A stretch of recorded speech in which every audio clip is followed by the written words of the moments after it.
Chapter 9. When it is better to travel east. 20th of December. Phileas Fogg was free, and he knew exactly what to do. He looked at Inspector Fix, and then he hit him. First with one hand, then with the other. Fix fell to the floor. Passepartout was very happy. Good, he told his master. Then he turned to Inspector Fix. That's what happens to people who behave like you, he shouted at the confused detective. They left the police station and went towards the railway station immediately. They were in time for the train, but the train was late, and when they arrived in London they looked up at the clock in Euston Station to see that it was 10 to 9. Phileas Fogg lost his bet by 5 minutes. Phileas Fogg accepted this in his usual way, without showing any particular emotion. Mrs. Aouda, on the other hand, was very emotional. She continued to cry. She did not know what to do. Passepartout was also worried for his master and his job. It was his master's choice to spend all his money on the bet, but he was such a good, honest person. It was not good to see him like this. He still could not stop thinking that it was his fault. The next day, Passepartout followed the same routine except for one thing. When they heard the sound of Big Ben at 11:30 the next day, Phileas Fogg did not go to the Reform Club. The house felt strange. It was like no one lived there. At about 7:30 that evening, Phileas Fogg asked Mrs. Aouda if he could come to her room to speak to her. Madam, he began sadly. I wanted to take you back to England with me, because I thought I could offer you a good life here. Now I am a poor man, and I have nothing to offer you. It was the first time Mrs. Aouda saw Phileas Fogg looking really sad. I know, Mr. Fogg, and I'm so sorry.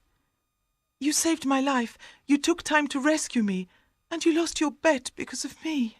Madam, I couldn't let you die that terrible death. But now you are here, and you need a way to live.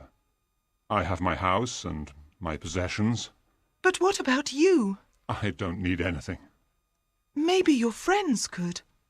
I have no friends, he said sadly.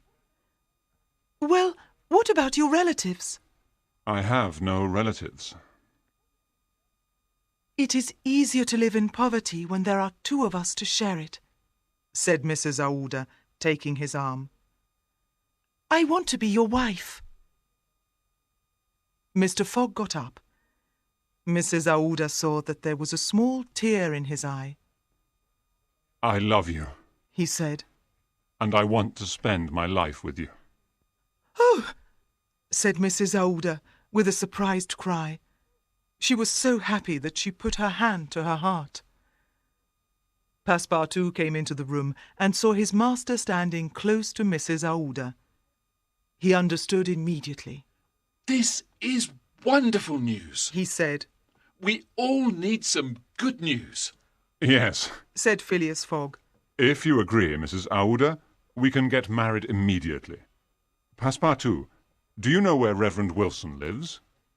Passepartout ran to Reverend Wilson's house, but 5 minutes later, at 8:25, he was already back at the house. Tomorrow morning, he said out of breath. You can't get married. Why? Asked Phileas Fogg. Because today is Saturday, and tomorrow is Sunday, he said excitedly. Saturday? Impossible, replied Phileas Fogg. Yes, it is. Do you remember? We went around the world, and we travelled east, and time changes as you go around the world, and we're now 24 hours ahead. It's Saturday. Hurry, Mr. Fogg. We only have 10 minutes. You can still win your bet. They took Phileas Fogg's carriage to go to the Reform Club. Passepartout wanted to drive. He almost hit 2 dogs, and they almost had more accidents before they arrived at the Reform Club at 8:44. Phileas Fogg's friends were waiting around the table impatiently. Well, hello, my friends. He said when he stepped into the games room at 8:45. I believe that I am now a rich man. He said with a small smile. They all agreed. Here he was, 80 days later. And that was how Phileas Fogg won his bet. On Monday morning, Phileas Fogg and Mrs. Aouda were married. Later that morning, Passepartout came into his room. Do you know, Mr. Fogg, He said, that if you don't go across India, you can go around the world in just 78 days? Maybe that's true. said Phileas Fogg. But when we went across India, I met Mrs. Aouda, who is now my lovely wife. And with these words, they celebrated Phileas Fogg's good fortune.